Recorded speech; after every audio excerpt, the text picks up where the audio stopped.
I know I am definitely late to this topic, but with Nintendo announcing recently at their investors meeting that their next generation hardware is going to be backwards compatible with Nintendo Switch software, it has gotten a lot of people hyped that they're going to be able to continue playing their massive backlog of Switch games that they have slowly collected over the last 8 years or so, including me. But it has also gotten us super excited that this next generation console should be able to give the boost in performance that some Nintendo Switch games should get through this backwards compatible layer. So today, I want to go through a handful of titles in my collection and talk about how I think Nintendo should handle their specific backwards compatibilities. Roll the intro.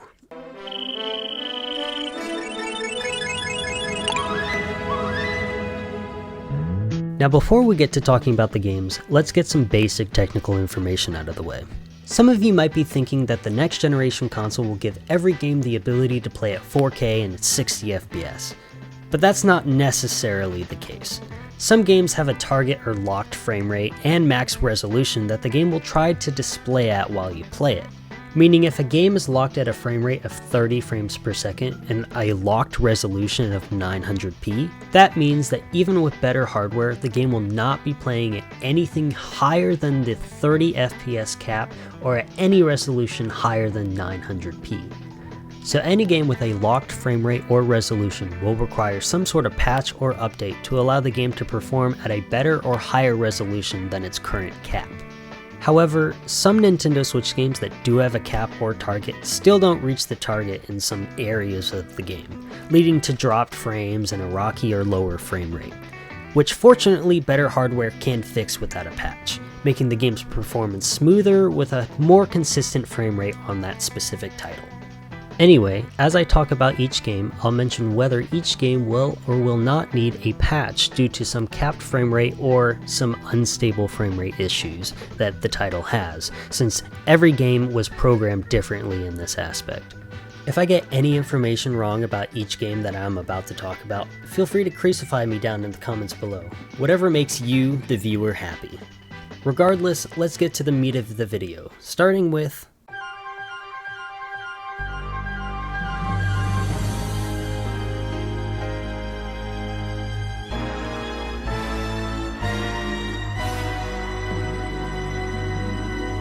Hyrule Warriors Age of Calamity. Now much like Breath of the Wild and Tears of the Kingdom, Hyrule Warriors Age of Calamity are locked at 30 frames per second. But unlike Breath of the Wild and Tears of the Kingdom, the frame rate is very, very stuttery. Now that is not to say that Breath of the Wild and Tears of the Kingdom don't have their own frame issues. They do, and when they do, they usually drop down in like the mid-20s in some cases, but for the most part, these two games are very stable. Besides, it turns out Breath of the Wild might be getting a giant next generation patch anyway that allows it to play supposedly at 4K and 60 frames per second.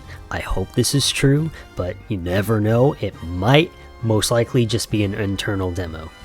Regardless, back to Age of Calamity, this game tends to have the most unstable frame rate of any first-party Nintendo Switch game, at least in my experience.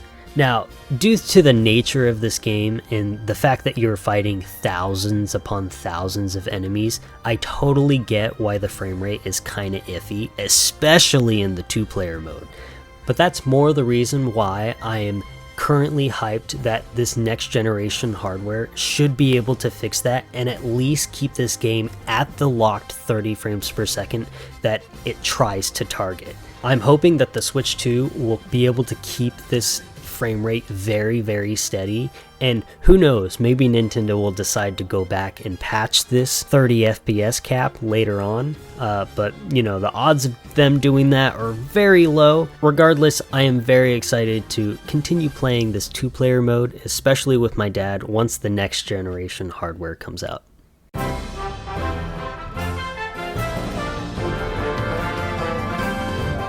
Now the next game I want to talk about is Kirby Star Allies. Now, fortunately, this game is very stable after the numerous updates that they have put out with this game, as they were adding all of the extra playable characters. But unfortunately, the game has a very low locked frame rate.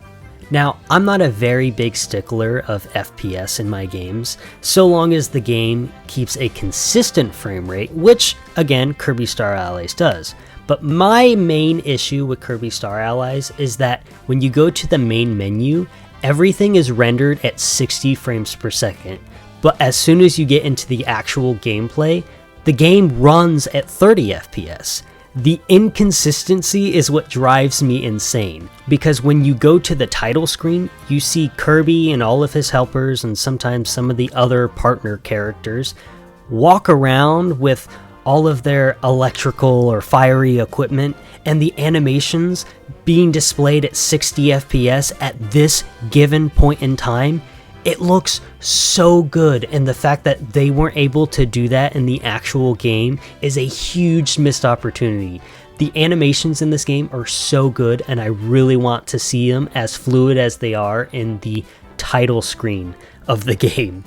Now, unfortunately, this means that Nintendo, or specifically HAL Laboratory, will have to go back and make a next generation patch for the game. But this is something I really want them to do, because playing this game at 60 FPS would just make this huge giant Kirby manifesto. That's not the word for it. Kirby collection, Kirby celebration, Kirby celebration, all the merrier and better of a game, if I get to be able to experience all of these crisp animations at 60 FPS. Besides, who wouldn't want to see the squishy puffball be squished in 60 FPS? I know I would.